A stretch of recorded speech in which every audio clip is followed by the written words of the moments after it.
Ukraine, Russia war. Why do other Asian economies, including Pakistan, India and China, not agree on sanctions on Russia? Millions of Asians are taking part in anti-war protests, but Asian countries are not in the same position on Russia. Ever since Russia invaded Ukraine, it has become the country facing the most global sanctions in the world. Except for a few Asian countries, no country has imposed sanctions on Russia.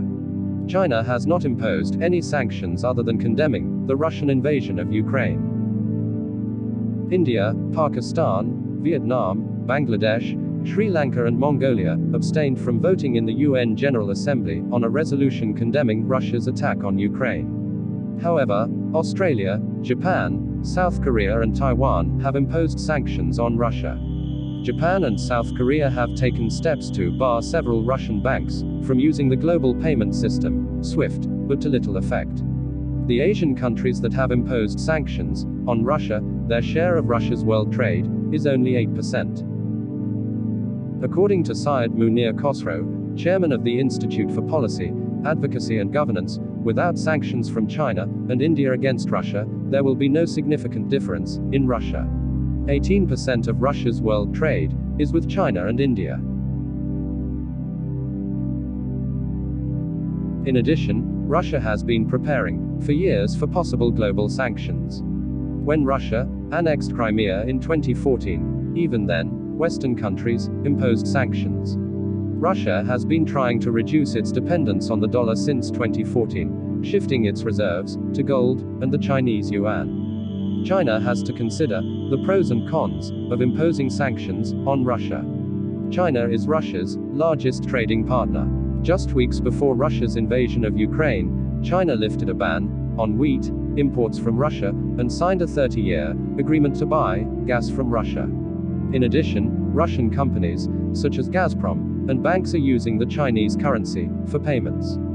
Former Singapore ambassador to the United Nations, Valery Kaushikyan says, China has three goals. China is very sensitive to the principles of sovereignty, regional sovereignty and non-interference in international relations, which is why Tibet, Xinjiang and Taiwan exist today. Russia's invasion of Ukraine violates all of these principles, but one of China's objectives is that Russia is its strategic ally. In addition, China and Russia are dissatisfied with the dominance of Western countries in the world system. According to Kaushikyan, China has a vested interest in the global system. The United States, Europe and Japan are bigger markets for it than Russia, which is why China wants to control the situation, so that China may not be harmed in the conflict. Russia is the largest supplier of arms to India and Vietnam. Pakistani Prime Minister Imran Khan also visited Moscow last month to discuss a gas pipeline deal. Mr. Kaushikyan says, India has a large stockpile of Russian-made weapons, which he wants to keep usable. The reason is China. Apart from strong ties with Russia, India is also part of the Quad, a US-led, four-nation alliance, including Japan and Australia. Some see the Quad as an anti-China alliance. Asia's small economies are caught between the West, China and Russia. The vote on a resolution against Russia at the UN has further highlighted the division of Asian countries. North Korea was one of 5 countries that opposed the resolution against Russia. Myanmar supported the resolution condemning Russia, but said it was probably due to Myanmar's government in exile. However, Burma's military rulers are pro-Russian, where they buy arms. In general, the small economies of Asia they avoid criticizing countries like Russia and China, which they may have to pay a price for.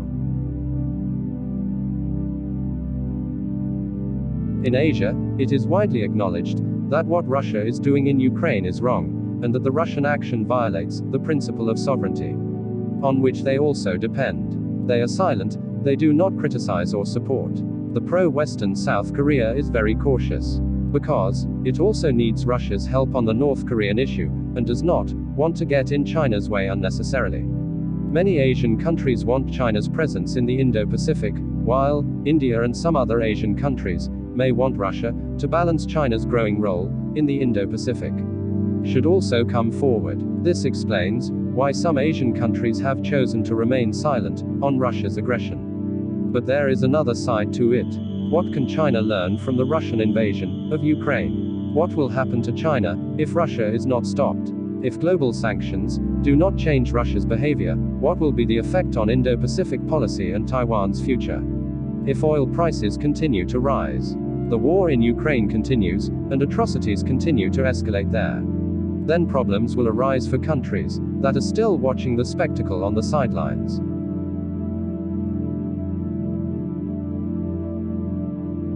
Thanks for watching. We have started a new channel named Discover News. Discover News is your source for rolling coverage of the most recent news divided into diverse categories: entertainment, sports, science and more. News delivered your way and in real time 24/7. Discover News is your trusted source for live updates, documentaries and articles about what's happening in the world.